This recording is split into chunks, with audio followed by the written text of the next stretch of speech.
성령과 권능이라는 제목으로 하나님의 말씀 전하도록 하겠습니다.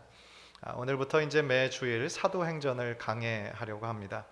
6개월이 걸릴지 그 이상이 걸릴지 정확하게는 알 수 없지만 이 사도행전 강해를 통해서 전하는 저에게나 또 듣는 여러분 모두에게 동일한 은혜가 임하기를 간절히 소원합니다. 2016년 새해 들어서 사도행전을 말씀을 전하기로 선택한 이유가 있습니다. 제가 지난번에도 말씀드렸지만 저는 교회를 참 사랑합니다. 교회는 정말 나의 마음을 다해 참 사랑하는 곳이고요. 그런 면에서 저는 우리 교회가 하나님의 교회가 되기 원하고 하나님이 강하게 역사하시는 교회가 되기를 저는 기도하고 있습니다. 하나님의 살아계심이 나의 신앙 속 안에서만 조용하게 내적으로 역사하는 것도 물론 중요한 일이죠. 그러나 더 중요하다고 생각하는 것은 하나님이 살아계시고 역사하신다라는 그런 사실이 바로 우리 교회를 통해 외적으로 강하게 표현되어지기를 저는 간절히 소원하고 있습니다.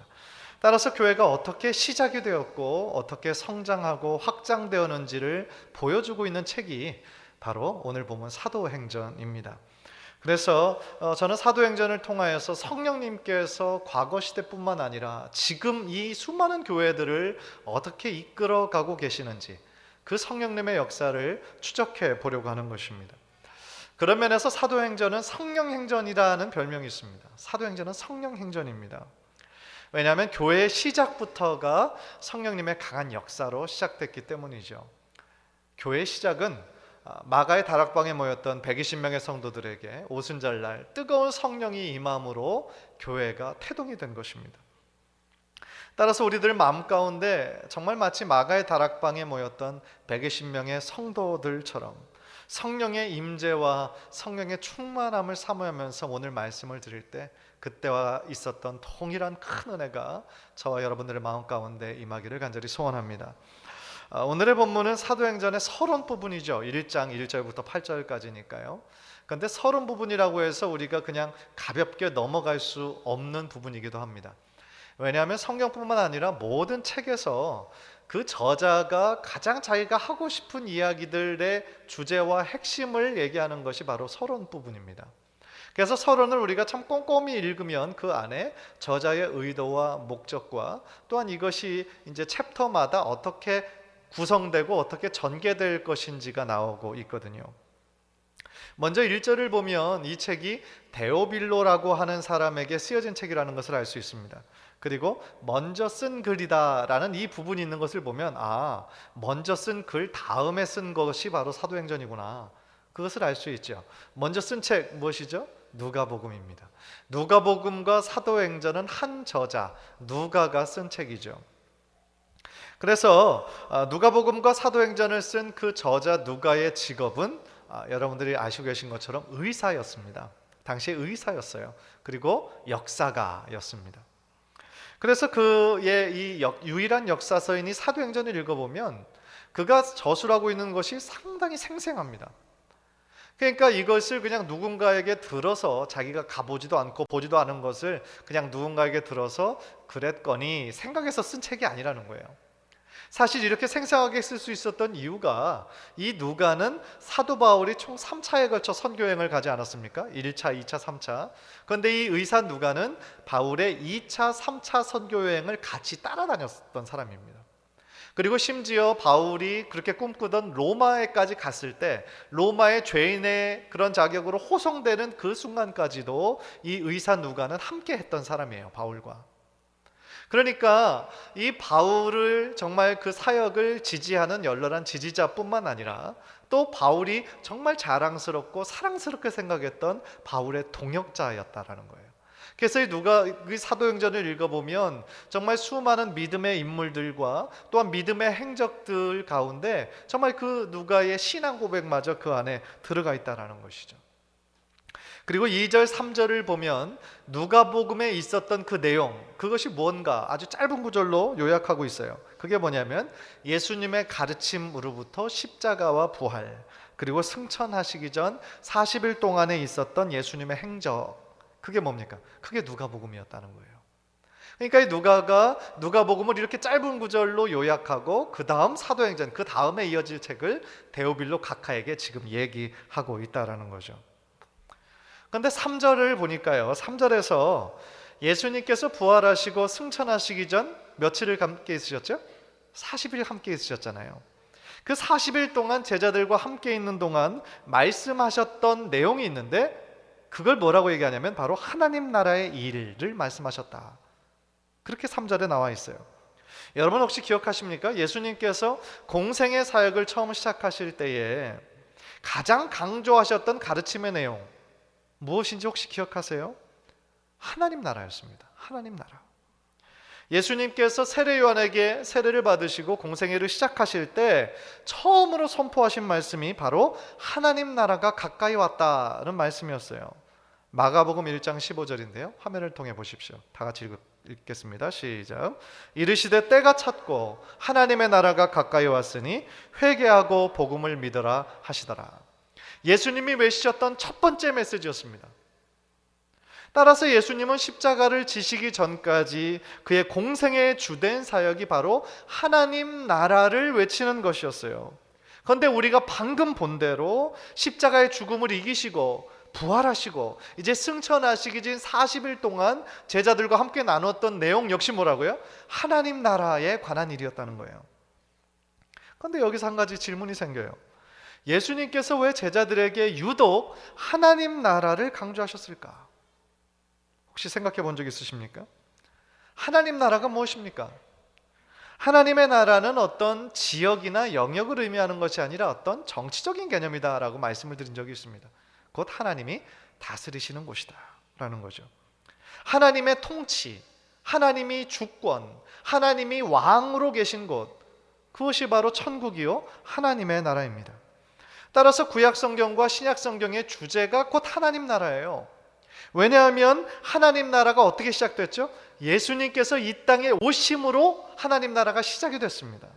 그리고 지금도 진행 중에 있고 하나님 나라가 완전히 성취될 때가 있는데, 그때가 언제입니까?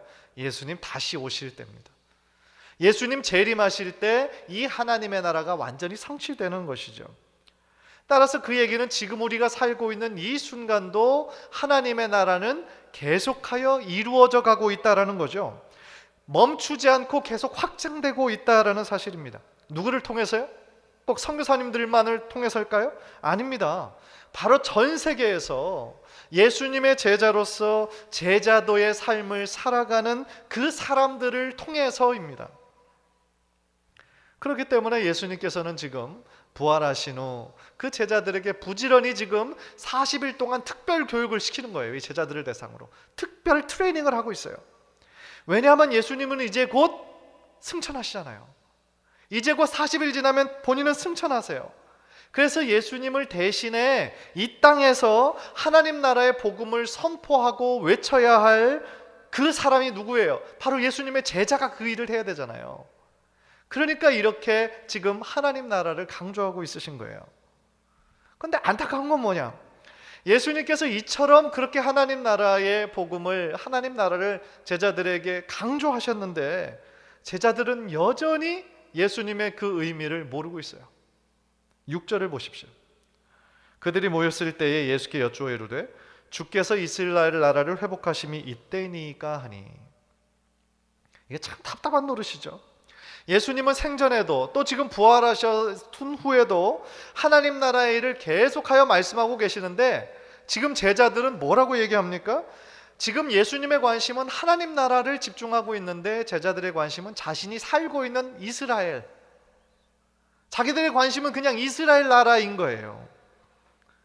그러니까 주께서 이스라엘 나라를 회복하심이 이때니까, 그 말은 무슨 뜻이냐면은 지금 그때 당시 이스라엘은 여전히 로마 지배 아래 있었잖아요. 그러니까 제자들은 처음부터 예수님을 따를 때부터 어떤 꿈을 꾸고 있었나요? 예수님을 바라볼 때 예수님이 정치적인 메시아다라고 생각을 했거든요. 정치적인 메시아라는 것은 지금 누구를 꿈꾸고 있냐면 다윗 왕과 같은, 다윗의 후손으로 오셔서 다윗처럼 초강대국을 이루는 그런 위대한 통치자, 정치적인 군사적인 어떤 강한 왕, 그런 거를 기다리고 있다고요. 그런데 그들의 꿈이 산산조각이 나버렸죠. 언제요? 예수님 십자가 때문에. 자신들이 그토록 원했던 그런 정치적 왕의 모습이 아니라 너무나 힘없이 무력하게 십자가 위에서, 어떻게 보면 이스라엘 사람들 전통적으로 생각했던 저주의 상징, 그 누구도 원하지 않는 그런 죽음으로 삶을 마무리하시잖아요. 그러니까 얼마나 자신들이 생각했던 것이 허무합니까? 그러니까 예수님 십자가에 그 달리시기 전에 군사들에게 붙잡혔을 때 그 자리 지키고 있던 제자들 한 사람도 없었어요. 다 뿔뿔이 도망쳤어요. 무서워가지고. 자기들이 생각했던 거 이제 끝났구나. 그래서 제자들 틈만 나면 서로 누가 높으냐 막 싸웠잖아요. 제자들끼리. 야, 내가 더 높은 자리에 앉을 거야. 나야.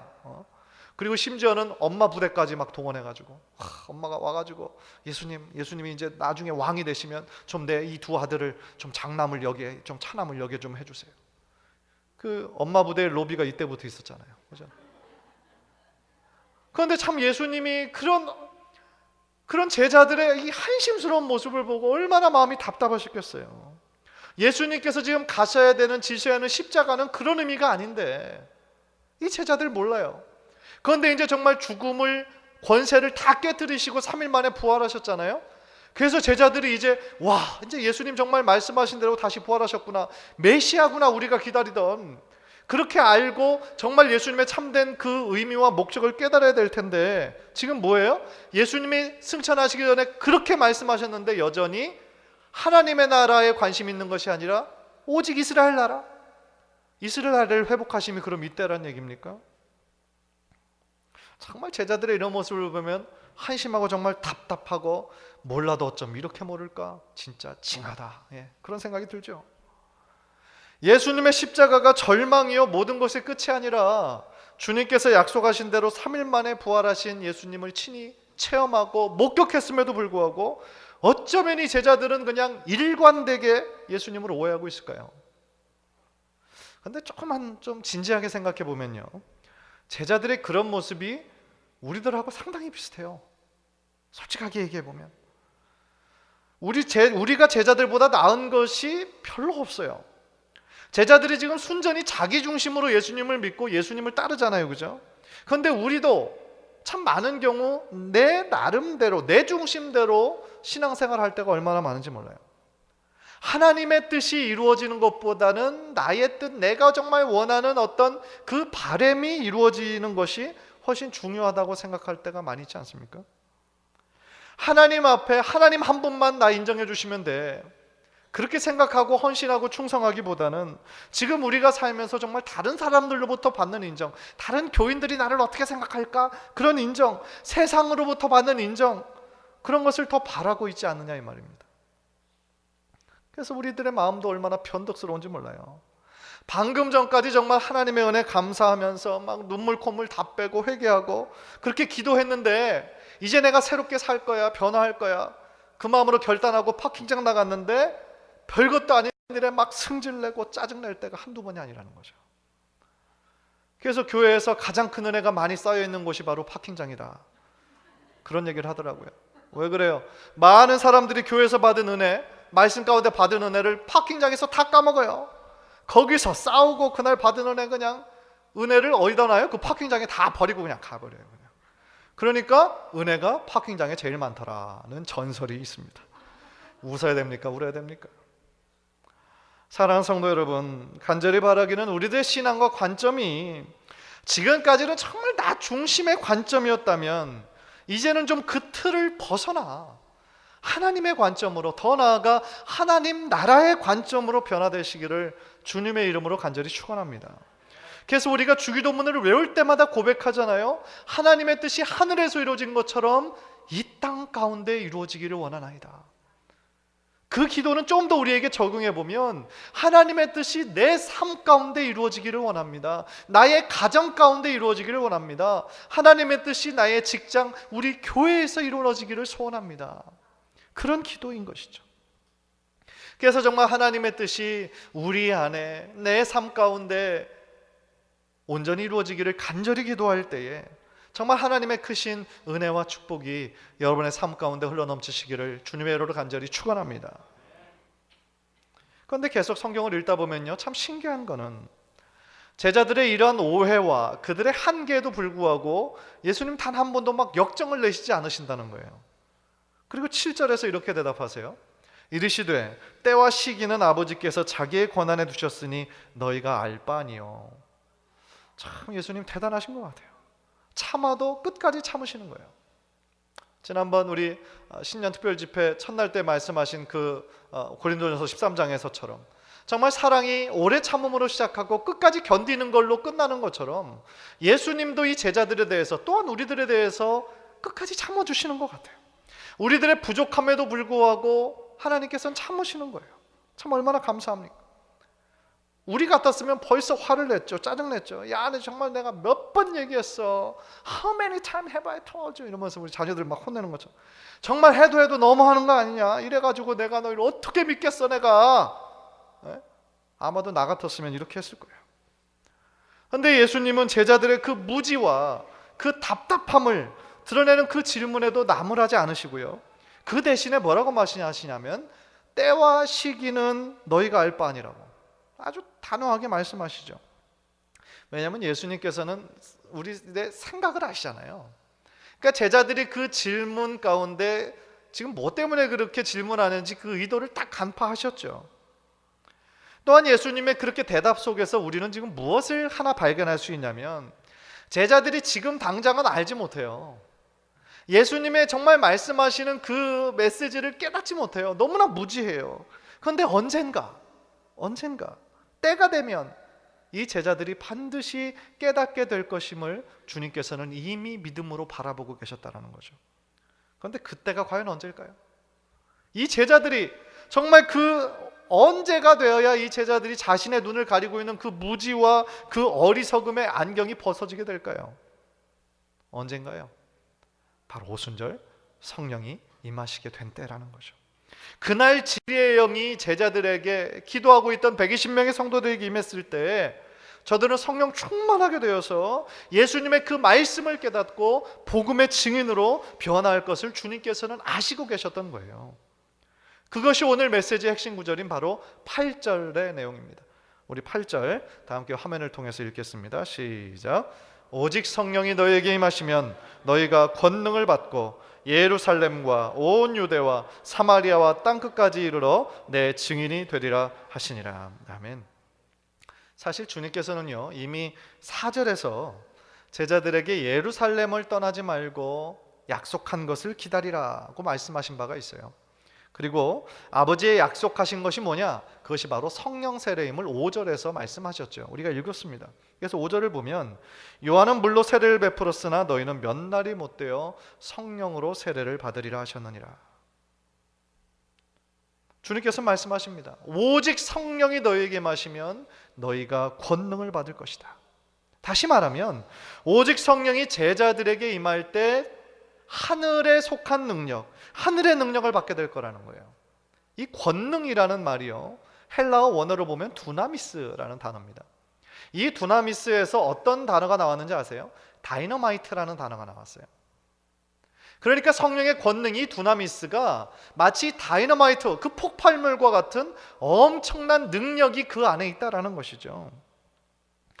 그래서 성령의 능력과 권능이 얼마나 강한지 마치 다이너마이트처럼 폭발하는 듯한 힘이 있다라는 거예요. 예수님께서 사실 공생에 사역하실 때도 그 성령의 능력에 힘입어 사역하셨어요. 성령의 능력으로 이적을 베푸셨고 귀신을 쫓아내셨어요. 사도행전 10장 38절 우리 화면을 통해서 또 함께 읽겠습니다. 시작. 하나님이 나사렛 예수에게 성령과 능력을 기름 붓듯 하셨음에 그가 두루 다니시며 선한 일을 행하시고 마귀에게 눌린 모든 사람을 고치셨으니 이는 하나님이 함께 하셨습니다. 그런데 우리가 여기까지만 읽으면 이렇게 생각하기가 쉬워요. 아, 우리가 성령을 받으면 엄청난 능력을 받는구나. 그래서 성령의 능력으로 쉽게 떠올리는 것이 어떤 눈에 보이는 은사들만을 생각하기가 쉬워요. 방언, 예언, 영분별, 병 고치는 은사, 귀신 쫓아내는 은사. 물론 맞는 말이에요. 그런데 8절을 더 자세히 읽어보면요 이 권능이 단순히 성령의 은사를 말하는 것이 아니라 예수님의 증인으로서 사역을 수행하는 데 있어서 필요한 모든 능력을 의미하는 것을 우리가 깨달을 수 있어요. 오직 성령이 너에게 임하시면 너희가 권능을 받고, 그 이유에 뭐예요? 예루살렘과 온 유대와 사마리아와 땅끝까지 이르러 내 증인이 되리라 하시니라. 즉 예수님께서 공생애를 시작하기 전에 세례를 받으실 때에 성령님이 마치 비둘기와 같은 모습으로 예수님의 머리 위에 임재하셨어요. 그래서 그 기름 부으심으로 모든 사역들을 감당하셨던 것처럼 이제 우리에게 성령의 능력, 성령의 권능이 임한 것은 왜 임하는 거예요? 예수님의 증인으로 살아가기 위해서라는 거예요.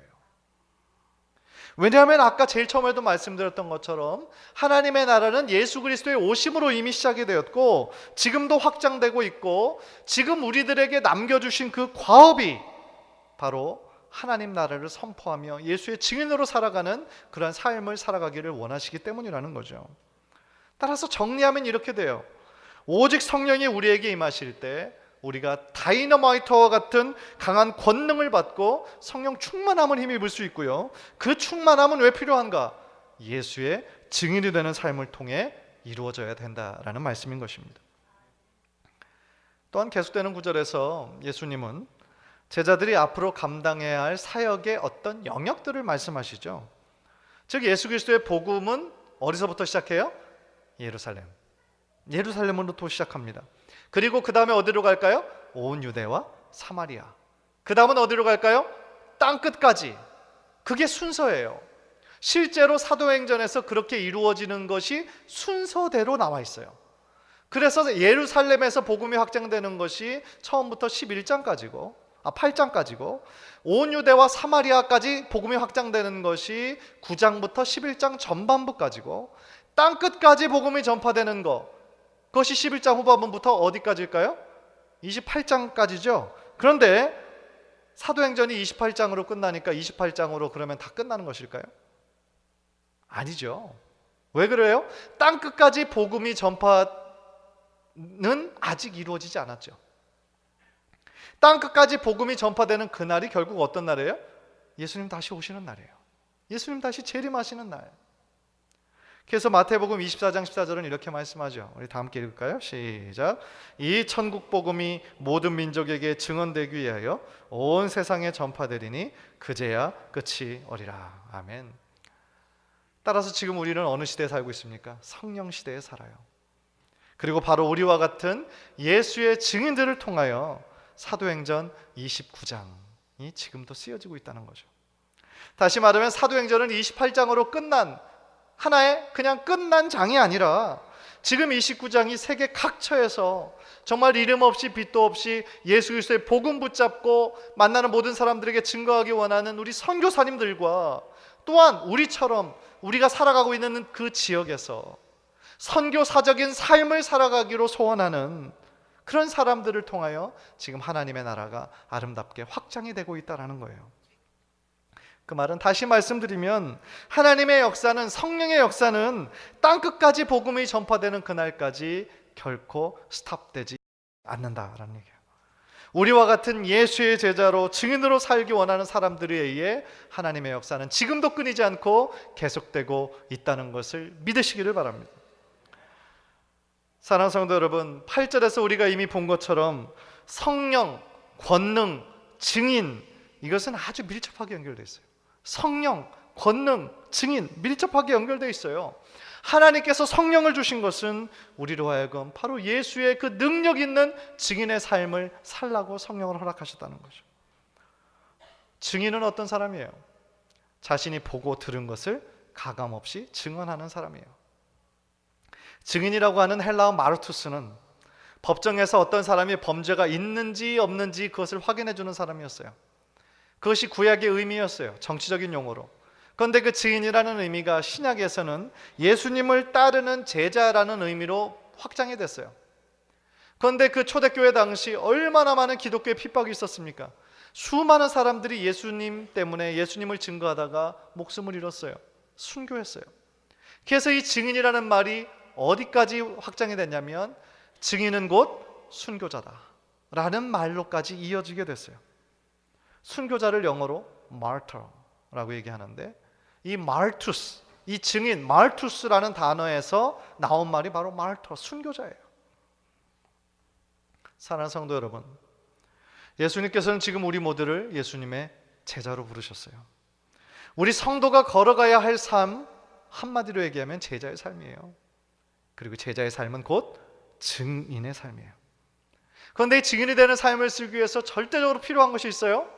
성령의 권능이에요. 권능. 또한 그 권능은 권능받기 위해서 또 전제해야 될 것이 있어요.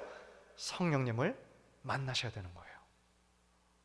성령의 권능이 임할 때에 저들이 정말 겁쟁이에서, 예수님 제자들 얼마나 겁쟁이였어요. 십자가 막 정말 못 박히신 그 장소에 아무도 없었고요. 다 도망갔잖아요. 뿔뿔이. 그런데 저들이 성령님을 받고 나서 어떻게 변했습니까? 목숨을 두려워하지 않고 담대하게 복음을 전하는 그런 증인들이 됐어요. 성령 받기 전에는 저들은 정말 세상을 두려워하던 겁쟁이 소심한 사람들이었는데, 성령 받고 난 이후에는 이제는 세상이 저들을 감당치 못하는 사람이 된 거예요. 원색적인 질문을 하나 드리겠습니다. 속으로 한번 대답해 보십시오. 지금 이 자리에 앉아 계신 우리 성도님들은 성령님을 받으셨습니까? 속으로 한번 솔직하게 대답해 보십시오. 여러분의 표정을 보니까 아멘으로 확신하는 분도 계시지만, 어떤 분은 받은 것 같기도 하고 안 받은 것 같기도 하고 참 헷갈리는 아리송한 표정을 지니신 분들도 계신 것 같아요. 그렇다면 성령의 능력과 권능을 받으셨습니까? 매일매일 성령의 충만함을 체험하고 계십니까? 지금 당장에 확실하게 대답을 하지 못하셔도 좋아요. 괜찮아요. 그러나 제가 간절히 원하는 것이 있어요. 여러분들 마음 가운데 내가 정말 성령 받기 원하는 마음, 내가 정말 성령의 능력과 권능을 체험하기 원한다는 그런 간절한 마음이 있기를 주님의 이름으로 간절히 축원합니다. 그래서 정말 2016년 우리가 지금까지의 삶은 마치 빈들의 마른 풀처럼 바짝 마른 삶, 시들고 생명력이 없는 마치 라오디게아 교인들처럼 미지근한 그런 삶을 살았다고 한다면, 이제 2016년은 정말 성령의 단비를 우리가 체험하여서 더욱더 힘있고 능력 있는 그러한 삶을 사시는 우리 성도님들 모두 되시기를 주님의 이름으로 간절히 축원합니다. 기도하겠습니다.